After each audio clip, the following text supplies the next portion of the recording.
This is Tim from Your 6 Studios. Today in this video I'm going to show you how to connect a USB or like a SD card reader to your iPhone or iPad. So you can see I have this reader right here where I can take this SD, just place it in.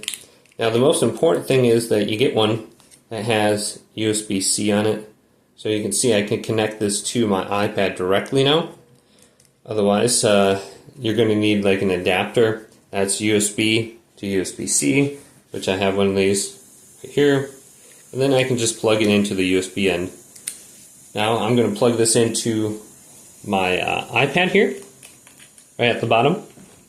So you can see there's a light on now.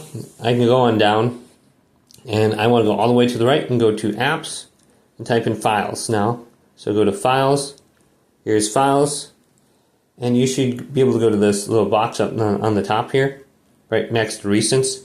And then here's No Name, which is my device that's connected. And I should be able to see all my pictures on here. So I can go to DCIM. I don't know if I have anything on here.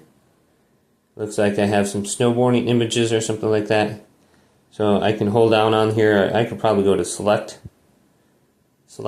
and I can copy these over now to my library. If I go to Share, I believe, I can save video, etc., copy.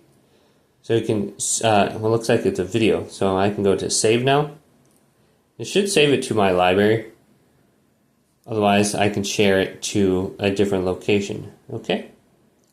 So look at all these different options here, and you should be able to save it to your device. Then if you want to go ahead and place things on there, you can save your pictures to your library. So go to your photos. Go to a photo here, and you can see that picture's already in there.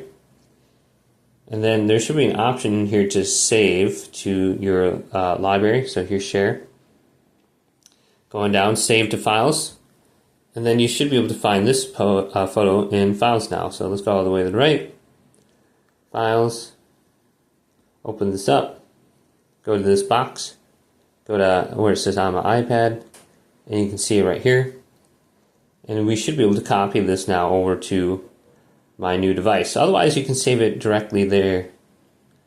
So just look at it, and you should be able to move this around pretty easily. So let's go to Move. We can move it over here now. DCIM. Okay, and copy.